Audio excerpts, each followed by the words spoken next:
नमस्कार दोस्तों, मैं बसंत विकास मित्र और आज के इस खास वीडियो में आपका स्वागत है। हम लोग विकास रजिस्टर वर्जन 2 पॉइंट पे काम कर रहे हैं। अनुसूचित जाति जनजाति परिवारों का विकास रजिस्टर बना रहे हैं ताकि सरकार को ये पता चले कि एक परिवार में सरकार की योजनाओं को कौन कौन से लाभ मिला, कौन से लाभ से वंचित है। तो इसी क्रम में अपने पंचायत में मैं था, तो एक मेरे साथ घटना हुई। घटना काफी इंटरेस्टिंग है, आपको सुनना चाहिए और इस घटना से बहुत कुछ सीखने को मौका भी मिलता है। तो मैंने सर्वे के क्रम में एक महिला से पूछा कि आपके घर में कितने बच्चे हैं? महिला ने जवाब दिया कि हमारे 3 बच्चे हैं, 2 बेटा है और 1 बेटी है। तो मैंने पूछा कि इसमें से कितने बच्चे आपके विद्यालय जाते हैं? तो महिला ने कहा कि मेरे तीनों के तीनों बच्चे विद्यालय जाते हैं। और जब मैंने उनके घर के अंदर झाँक कर देखा तो आंगन में बच्चे खेल रहे थे। तो मैंने पूछा कि क्या आज आपके बच्चे विद्यालय नहीं गए हैं? आपके बच्चे तो खेल रहे हैं। तो उसने कहा कि आज कुछ काम था इसलिए मैंने बच्चों को रोक लिया है। तो मैंने एक लड़का को बुलाया और पूछा कल विद्यालय गए थे आप? तो उसने कहा नहीं। मैंने इसके कल वाला? तो उसमें भी विद्यालय नहीं गए थे। मैंने पूछा पिछले 10 दिन से आप विद्यालय जा रहे हैं? तो मैं तो नहीं जा रहा हूँ। मैंने महिला से कहा कि आप देखिए इस तरह से हमें गुमराह कर रही हैं कि मेरा बच्चा विद्यालय जा रहा है और वही रिपोर्ट में विकास रजिस्टर वर्जन 2.0 पे डालूंगा कि आपका बच्चा कंटिन्यूअस विद्यालय जा रहा है। तो ऐसा क्यों कर रही हैं आप? क्यों मुझे गुमराह कर रही हैं? तो महिला ने जवाब दिया कि अभी त्योहार था छठ का, तो घर में बहुत सारा काम होता है, तो उस काम में मैं अकेली परेशान हो जाती हूँ, इसलिए बच्चों को रोक लिया है कि कुछ काम घर के बच्चे कर लेंगे तो थोड़ा सा काम आसान हो जाएगा। फिर मैंने कहा कि ठीक है, अब तो छठ पर्व खत्म हो गया है, अब तो विद्यालय भेजिए ताकि बच्चे पढ़ सकें आपके। तो उसने कहा कि नहीं अभी नहीं भेज पाऊंगी, अभी क्या है ना कि धान की कटनी चल रहा है, तो हम लोग कटनी बंधनी में लगे हुए हैं, गाय है, बकरियां हैं, इसके घास कौन लाएंगे, घर कौन देखेगा।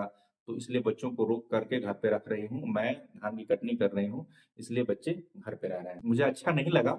तो मैंने कहा कि देखिए ये आपके जीवन चक्र है, आज कटनी चल रहा है, बंधनी चल रहा है, फिर कल गेहूं बोने का टाइम लग जाएगा, फिर मसूर बोने का टाइम लग जाएगा, फिर आपके बहुत सारे त्योहार आ जाएंगे, पर्व आ जाएंगे, फिर जीवन में कुछ घटनाएं होती रहेंगी, अच्छा बुरा। तो इस सिलसिले में आप अपने बच्चों को कुआं में क्यों ढकेल रही हैं? इनके जीवन से आप क्यों खिलवाड़ कर रही हैं? ये बच्चे हैं, आज इनका समय है पढ़ने का, आज नहीं पढ़ पाएंगे तो कल इनका समय निकल जाएगा, तो कल आप इसे पढ़ा नहीं पाएंगे, इसलिए इन्हें विद्यालय भेजिए।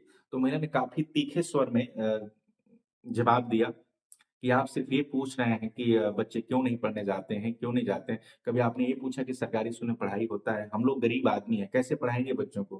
पढ़ाने में बहुत ज्यादा खर्चा लगता है। तो मैंने उनको जवाब दिया कि एक चीज बताइए, आपके बच्चे विद्यालय में जाते हैं तो कोई शिक्षक द्वारा पैसे की मांग की गई कि 500 रुपया, 1000 रुपये महीना लाइए तो हम पढ़ाएंगे?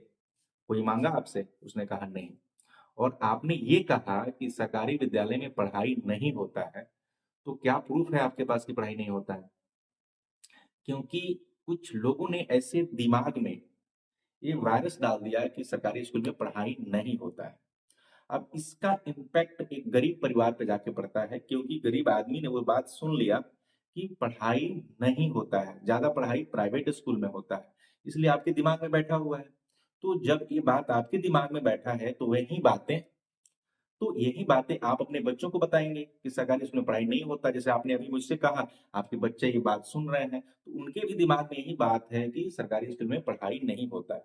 तो बच्चे के सॉफ्ट कॉन्शियस जो माइंड होता है इस बात को ऑब्जर्व कर चुका है कि सरकारी स्कूल में पढ़ाई नहीं होता। अगर आप उसे भेजेंगे भी तो उतना ध्यान से पढ़ेगा नहीं, क्योंकि उसको पता है कि मेरी मम्मी मेरे पिताजी कहते हैं कि सरकारी स्कूल में पढ़ाई नहीं होता है। इसलिए आप बच्चों के विद्यालय नहीं भेज पा रही हैं और आपके बच्चे अच्छे से नहीं पढ़ पा रहे हैं। और कोई सरकारी स्कूल में पैसे नहीं लग रहे हैं आपके, ऊपर से सरकारी स्कूल से बहुत सारे आपको फायदे मिल रहे हैं। जैसे आप बच्चे को यूनिफॉर्म मिलता है, स्कॉलरशिप मिलता है, बच्चों को बहुत सारी सुविधाएं सरकार दे रही है, एमडीएम का भोजन दिया जा रहा है। तो ये सरकार की बहुत सारी सुविधा आपके बच्चे को मिल रहा है। और ये एडवांटेज है बिहार के मुख्यमंत्री नीतीश कुमार का कि अब हर वार्ड में उन्होंने विद्यालय 5वीं कक्षा तक, 8वीं कक्षा तक, और एक पंचायत में उन्होंने इन 10+2 तक विद्यालय बनवा दिया।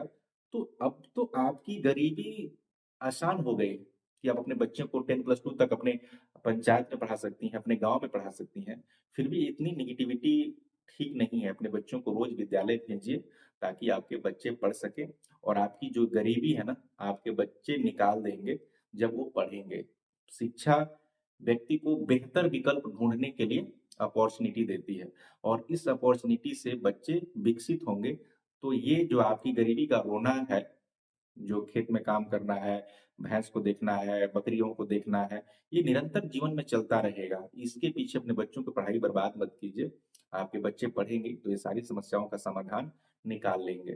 तो महिला थोड़ा-सा इंटरेस्टेड हुई और बोली कि ठीक है, नेक्स्ट मतलब अगले दिन से मेरा बच्चा विद्यालय जाएगा। दोस्तों, आस-पास में आपके भी ऐसे बहुत सारे परिवार होंगे, आप देखते होंगे कि शिक्षा के प्रति बहुत ज़्यादा नेगेटिव सोच रखते हैं। तो ऐसे लोगों को थोड़ा-सा आपसे गुज़ारिश है कि समझाइए, क्योंकि एक दिए जलेंगे तो 10 दियों को वो दिए जलाएँगे, तब जाके चारों तरफ रोशनी होगा।